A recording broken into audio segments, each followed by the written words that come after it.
और महाराज जी सिर्फ कहते ही नहीं, महाराज जी करके भी दिखाते हैं।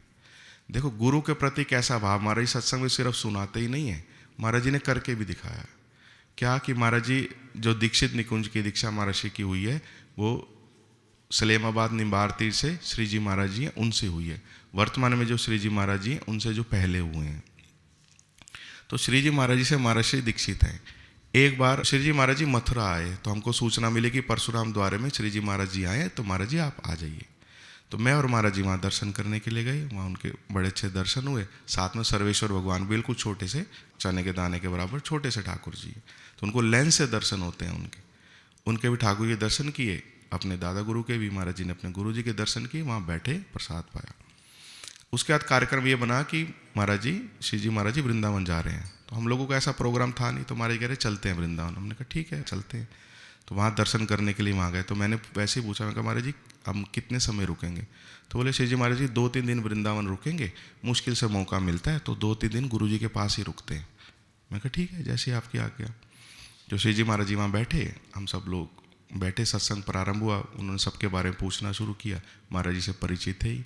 तो जैसी बात आई तो महाराज जी को श्री जी महाराज जी ने कहा कि गोवर्धन में गोविंद कुंड पर हमारे कई 48 आचार्य हुए हैं, उनमें से एक आचार्य गोविंद कुंड पर भी रहे। तो सबकी समाधियाँ जहाँ जहाँ भी है गए हैं या जहाँ रहे हैं या जहाँ पर शरीर छोड़ा है वहाँ पर सब आचार्यों की समाधि है। सिर्फ एक आचार्य ऐसे हैं जिनकी समाधि नहीं है, और ग्रंथों में लिखा आता है कि वो गोविंद कुंड पर रहे। तो हम लोग चाहते हैं कि गोविंद कुंड पर उनकी समाधि बने। तो महाराज जी बोले ठीक है आप आज्ञा कीजिए। तो बोले वहाँ जगह देखना चाहते हैं, लेकिन हमने कई बार प्रयास किया, कई लोगों को बोला, कई सेठों को बोला, लेकिन वहाँ जगह मिल नहीं पाती। 2 कारण है, कुछ तो फॉरेस्ट विभाग का गिरिराज जी का तलहटी का एरिया, और कुछ वहाँ पर रेट बहुत ज़्यादा है, तो इसलिए वो जगह मिल नहीं पाती। कि आप प्रयास करिए कि कैसे भी करके वो जगह मिल जाए, हम आचार्य की समाधि बनाना चाहते हैं। तो महाराज जी बोले ठीक है। महाराज जी ने प्रणाम किया और उठ गए। तो मैंने पूछा क्या हुआ महाराज जी? बोले गुरु जी की आज्ञा हुई है चलो। मैं कहा 2-3 दिन तो रहना था, 2-3 दिन तो रहते हैं साथ में आनंद में, आगे भी 3 दिन बाद चले गए। बोले ना, गुरु की आज्ञा में देर नहीं करनी चाहिए, जो कहा उसी समय कर लो। तो प्रणाम करके हम लोग तुरंत बाहर आ गए। मैं और महाराज जी थे और आए यहाँ पर, मैं आश्रम की तरफ मोड़ने लगा। बोले कहाँ जा रहे हो? मैं कहा जी आश्रम तो चले पहले।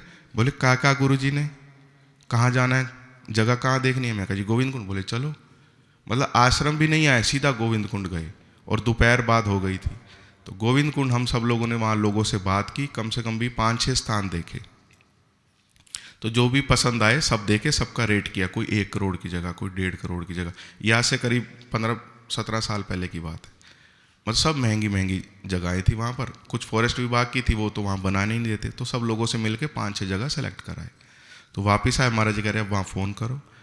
हमने वहाँ फ़ोन किया कि हम लोगों ने जगह देख ली, महाराज श्री कल ही आ जाएं, श्री जी महाराज जी जगह पसंद करें जो कहेंगे। तो उनके वहाँ परिकर भी हैरान कि हम तो इतने समय से इतने लोगों को बोल रहे हैं, आपको अभी सुबह तो कहा, दोपहर तक आपने जगह भी देख ली? बोले हाँ जगह देख ली, आप आ जाइए। बोले ठीक है हम कल आते हैं। इधर रात को महाराज जी के साथ बैठे। मैंने कहा महाराज जी अगर मान लीजिए श्री जी महाराज जी ने 1 करोड़ वाली जगह पसंद कर ली, खाते में हमारे 1000 भी नहीं है, पास में कोई पैसा नहीं, करेंगे कैसे? गुरु जी की तो आज्ञा है, समझ गया, लेकिन पास भी तो होना चाहिए। व्यवस्था कैसे होगी? सब लोगों को कहेंगे, या मान लीजिए जल्दी करना हुआ तो रजिस्ट्री कैसे होगी, कैसे व्यवस्था करेंगे? तो बोले कि ये जो आश्रम बना हुआ है ना हमारा, मैं इसको बेच दूंगा। मैं हमारे जी आश्रम बेच देंगे? बोले हाँ गुरु के लिए, और क्या? मैं कहा फिर रहेंगे कहाँ? कह रहे ब्रज में कहीं भी रह लेंगे पेड़ के नीचे। इस आश्रम को बेच दूंगा गुरु के लिए, 1 करोड़ की जगह हो चाहे जितनी मर्जी की जगह, पूरा स्थान बेच दूंगा, जहाँ भी कोई व्यवस्था अपनी है, कैसे भी करके हम करेंगे। चलो ठीक है जैसे महाराज जी।